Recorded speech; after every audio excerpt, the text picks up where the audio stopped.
तो जैसे कि हमने ये सारी चीज़ें बात कर ली कि पितृदोष के लिए एक तो ये तस्वीरें हटाना बहुत ज़रूरी है।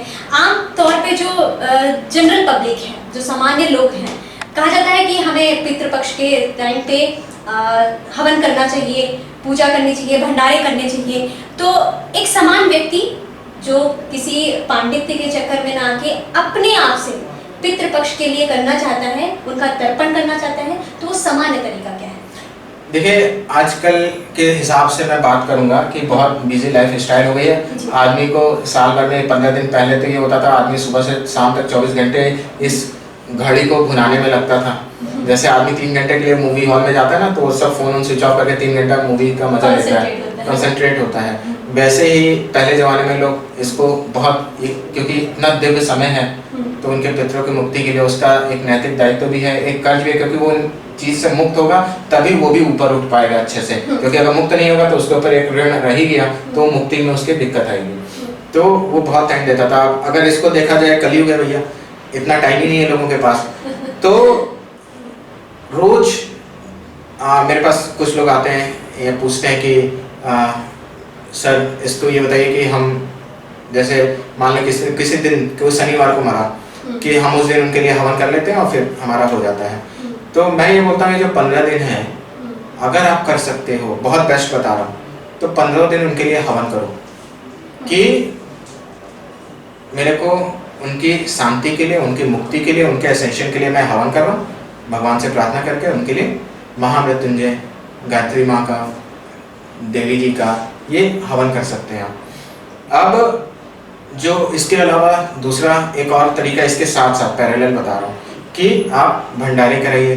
जितना आप लोगों को खाना खिलाओगे उनके नाम से मतलब ये नहीं कि आप उनके लिए हमारा फोटो टांग दिए, हार चिपका दिया और ये लीजिए इनके काम से, ये टिटिम्मा नहीं करना। हार फोटो का कोई वैल्यू नहीं है, बल्कि उसको हटा देना ही उनको फंसाने का काम करेगा।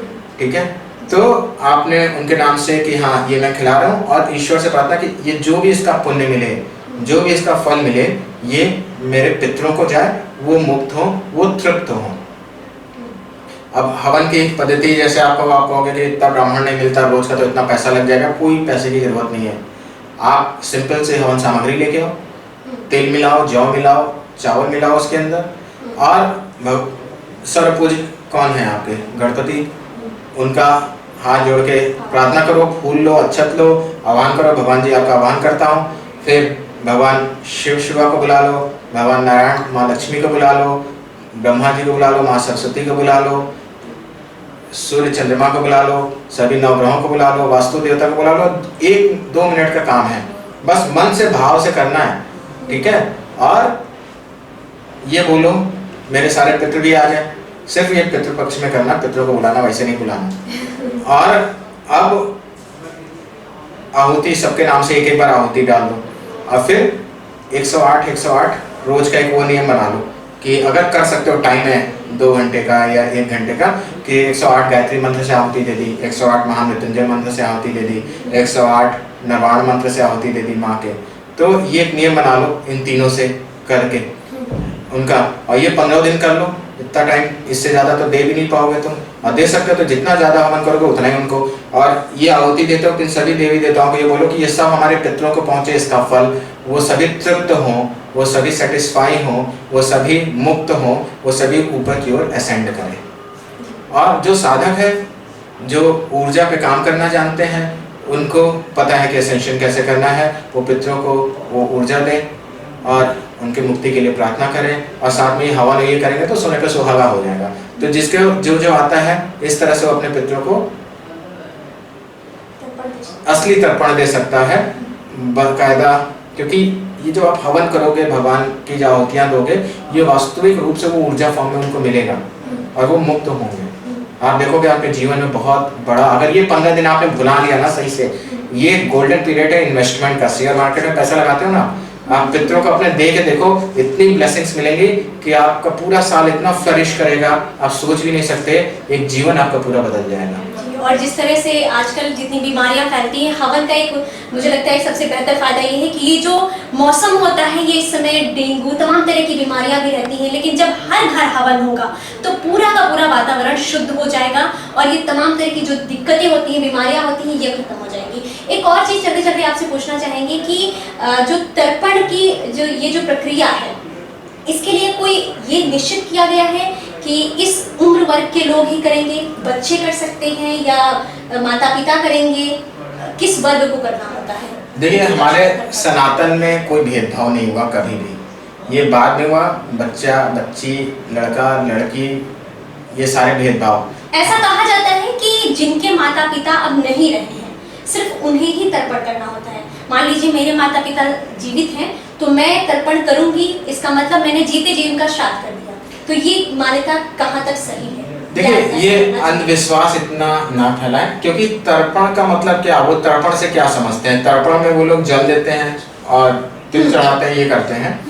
बेसिकली वो बहुत साइंटिफिक तरीका है, उससे उनको कुछ ज़्यादा मिलने वाला भी नहीं। ये वही है, किसी को पूरा 10 रोटी खाने की जरूरत है, आपने उसको एक कवर दिखाया दूर से और उसका एक हिस्सा छोटा सा मुंह में डाला और छीन लिया, बस चलो भाई निकल लो, बस हो गया तुम्हारा। तो पहली बात तो ये प्रक्रिया एक मन का भ्रम है कि तर्पण उसको करना चाहिए, ऐसा कुछ भी नहीं है। ये एक अंधविश्वास है। अगर आप नेगेटिव बिलीफ से करोगे तो ऑब्वियसली आप लॉ ऑफ अट्रैक्शन का सिद्धांत है पूरे यूनिवर्स का, आप ऐसी चीजें अट्रैक्ट करोगे, तो इसका कोई साइंटिफिक रेलेवेंस नहीं है। और दूसरा सबसे अच्छा तरीका, तर्पण से भी अच्छा तरीका, तर्पण दो, मैं मना नहीं कर रहा हूँ, 2 सेकंड लगता है उसको जल देने में, क्योंकि आपकी भी एक अंदर से संतुष्टि रहेगी, लेकिन कोई भी दे सकता है। ऐसा मन का भ्रम है कि इनके माता पिता जिंदा है तो ये नहीं कर सकते। आप हर किसी को अधिकार है। आप सोचो, अगर परिवार में 10 लोग हैं, आप सोचो मेरे पिताजी हमारे एंसेस्टर्स को के लिए हवन कर रहे हैं, तो वो तो कर ही रहे हैं, मैं क्या जरूरत है? भैया तुम भी करो बैठ के। जितने लोग बैठ के करेंगे उतनी ज़्यादा ऊर्जा जनरेट होगी और उतनी ज़्यादा ऊर्जा का फल उनको मिलेगा और उनकी ब्लेसिंग सब तक आएगी। यानी कि पूरे परिवार को एक अगर साथ मिलके करें तो ज़्यादा बेस्ट रिजल्ट्स आएंगे और जल्दी रिजल्ट्स आएंगे। तो ये सबसे अच्छा है। तो तर्पण आप करो, लेकिन हवन उनके लिए, ये आहुतियों की, अगर आपको मान लो कोई लोग ये सोचते हैं कि मैं तो विष्णु जी को मानता हूँ या मैं इनको मानता हूँ, तो ठीक है, आप माँ को तो हर कोई मानता है, देवी जी का कर लो, गायत्री मंत्र कर लो, ठीक है, और महामृत्युंजय मंत्र सबसे बेस्ट है। ये एक दवा की तरह है, देखो, क्योंकि ईश्वर में अगर तुम भेदभाव करते हो तो सच बताओ कि तुम आध्यात्मिक हो ही नहीं, क्योंकि ऊर्जा फॉर्म में तो सब एक ही है। तुम्हारे लिए सबने शरीर ऐसे ऐसे अलग अलग धारण किया है। बिल्कुल, जैसे कि मैं किसी के लिए बहन हूँ, किसी के लिए बेटी हूँ, किसी के लिए पत्नी हो जाऊंगी, किसी के लिए चाची हो जाऊंगी, वैसे ही भगवान के भी अलग अलग स्वरूप हैं और एनर्जी एक ही है। हाँ जी। तो रजनीश जी, आपने इतनी बेहतर तरीके से इन सभी जानकारियों के बारे में हमारे साथ बातचीत करने के लिए जुड़े, लेकिन मुझे लगता है कि शायद हमेशा ऐसा पॉसिबल नहीं हो पाएगा कि आप यहाँ बैठकर हमारे साथ लोगों को ये जानकारी दें। लेकिन अगर लोग आपसे जुड़ना चाहते हैं, तमाम तरह की शारीरिक, मानसिक, घर से संबंधित समस्याएं होती हैं जिनका आप बहुत अच्छे से साइंटिफिक तरीके से, आध्यात्मिक तरीके से उसका निवारण करते हैं, तो अगर आम जनता आपके साथ जुड़ना चाहती है तो कोई माध्यम होगा सरल सा? हाँ, अगर कोई भी मुझसे कांटेक्ट करना चाहता है तो हमारे ऑफिस के नंबर पर कांटेक्ट कर सकता है, जिसका नंबर आप लिख सकते हैं 8423937777, और दूसरा नंबर है 8869999951।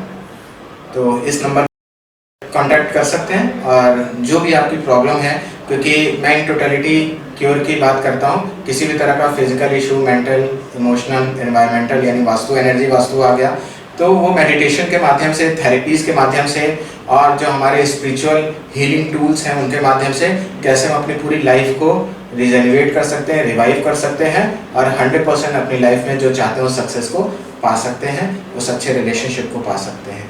तो इसमें आप हमेशा हमसे जुड़ के अपनी प्रॉब्लम्स को सॉर्ट आउट कर सकते हैं। और बच्चों के लिए भी हम स्पेशली करते हैं कि वो जो बच्चे सिर्फ बहुत पढ़ने में कमज़ोर हैं या बहुत ज़्यादा टाइम से पढ़ते हैं, बच्चों में हमने बहुत ज़्यादा एक्सपर्टीज़ और बीमारियों में हमने देखी है रिजल्ट्स कि बच्चे 8-10 घंटे पढ़ते थे, 40% मार्क्स आते थे, अब वो आधे घंटे पढ़ते हैं, 98% मार्क्स आते हैं।